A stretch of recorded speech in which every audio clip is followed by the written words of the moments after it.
Hello! Now that we have the correct light balance done, let's move on to step 3, which consists of vray materials.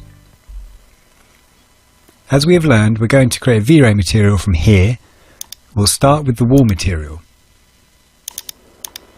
I strongly recommend that you rename each material you create so you can quickly recognise them.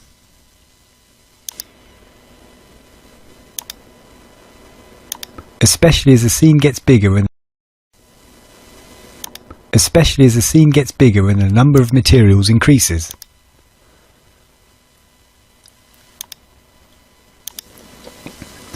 Now that we've assigned the texture of our material, select our wall to apply it. Right-click on the material and with the object selected, click on Apply Material to Selection. You'll see immediately on the wall an automatic vray texture that simulates the scale of our material and not our desired texture.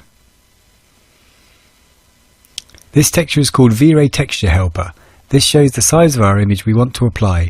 Each square is equivalent to the texture's size selected. This is very useful when you don't have any guides, for example for the size of bump and displacement. To see the texture in the viewport, go to Diffuse Bitmap and click on this icon to show the texture we chose before.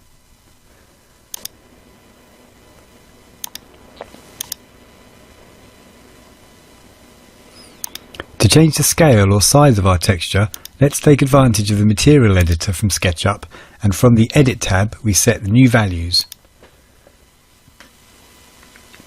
1 meter by 1 meter goes well in this case. Now we follow the same procedure for the floor, painting and the rest of the objects. Let's create a new material. We rename it and load the texture we want.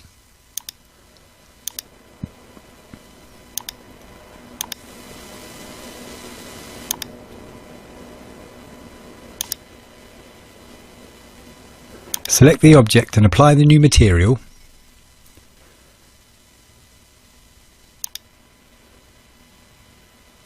In this case, we notice the texture in the viewport instantly shows up, and we're going to change the size of it from the material editor in SketchUp. 60 centimeters by 60 centimeters works really fine.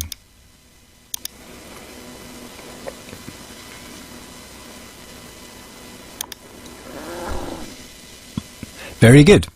So, to accelerate the process, let's skip the part where we apply most of the materials, given that the materials are basic.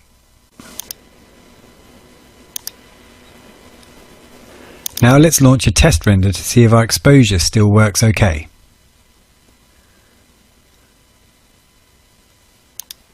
As you can see, everything seems to be correct. Good. Now we can freely add as many reflections and glossinesses as we want. From this test render, it's pretty evident the image is working fine, and you'll see how this material, which has a glossiness of 1, shows a shiny reflection, while the floor, which has a glossiness less than 1, shows an opaque reflection. As I said before, let's skip the whole section about creating materials. Nevertheless, you can check out their properties when you download the PDF document for this lesson. Given that the parameters of the materials are basic, apply for 3ds Max as you do for SketchUp. We're going to take a bit more time to briefly see how to simulate the glass material. To create glass, we just follow the settings we've studied in Lesson 8.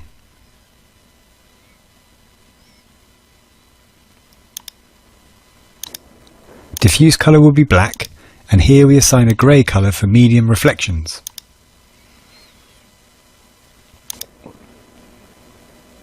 Use Fresnel is already activated automatically, and the refractions will be almost the maximum.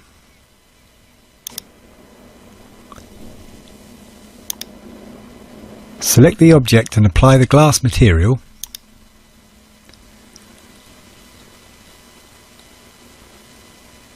Don't forget the glass of the painting. As you can see, when we apply the material, our glass objects turn to a black colour, as in the diffuse slot. In order to not get confused, I like to adjust the opacity of the material from the material editor in SketchUp. In this way we get an appearance more suitable of it in the viewport. You'll notice this doesn't affect the aspect of our V-Ray material.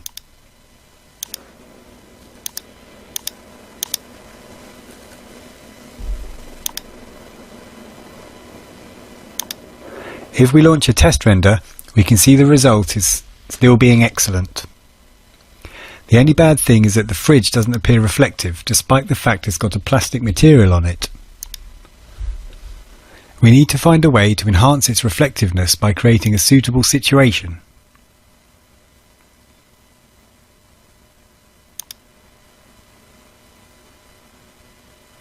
So, let's create a V-Ray light with a low intensity value. In a way, the light balance we already have is not effective at giving us enough visible lighting on the fridge, which will make the material in the final image look right. Let's position the V-Ray light and rotate it on its white side. Turn off the ceiling layer in order to have a better look of the scene from above.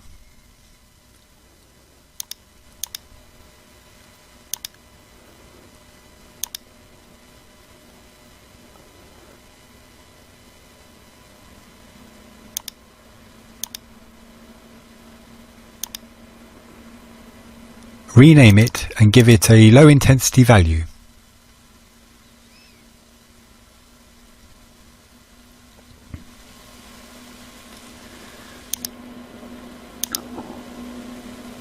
I find that 30 watts could work very well as the minimum value for making the light visible on the fridge's surface. As I explained before, we won't use this V-Ray light as a light source by itself, just to be reflected and give us the idea of a plastic. We're going to do some tests to find the correct angle to do this. Remember, the reflections work like a pool table. We can calculate the angles, imagining how the reflection bounces from one side to the other.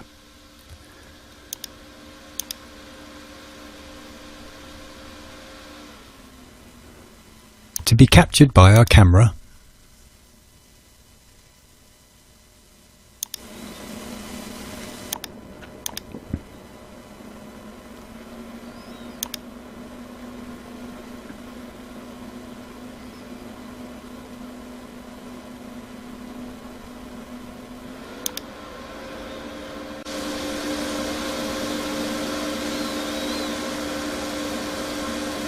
everything looks perfectly set, but the reflection on the fridge still do not appear. We need to know why this happens. In these cases, the best way of working with lights is turning on all the other lights off and checking the effect that this light produces by itself.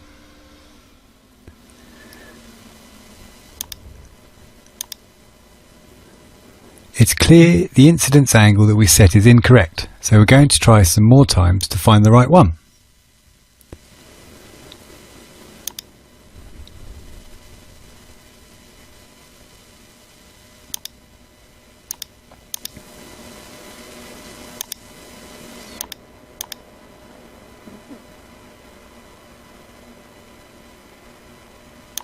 Sometimes we just need to reposition it a little bit more.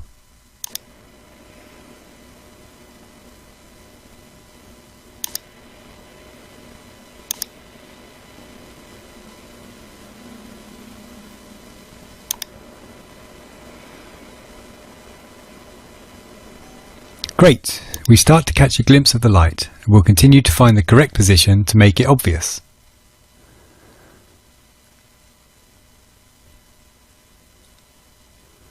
That's it! Now we can see the light correctly on the letters. Let's increase the fridge's surface reflection by changing the value of the medium grey to an almost absolute white. Increase the reflection glossiness as well. Now it's fine.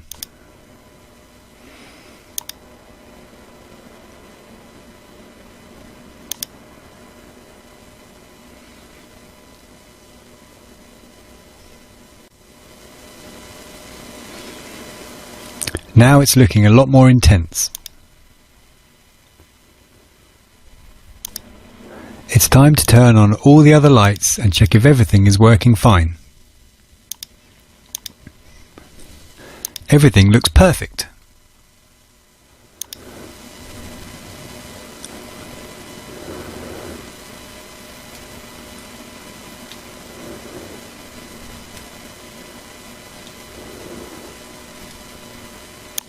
Before finishing the lesson, we'll focus for a moment on this vase, which has an overexposed white stain that doesn't let us distinguish every detail.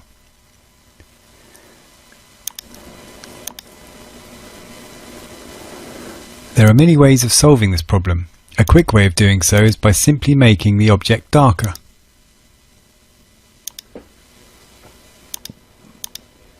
Let's select the object to find it easily in the material editor. Our goal must always be to make sure every detail in the image is visible.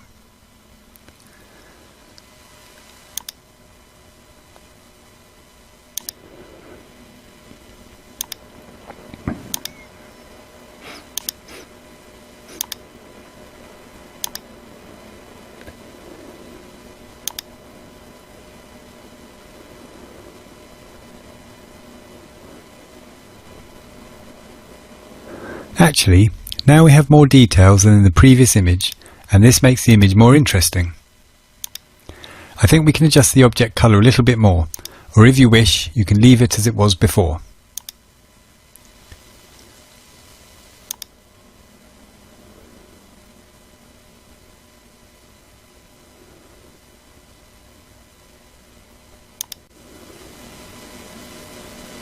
The important thing is to bring detail to the image.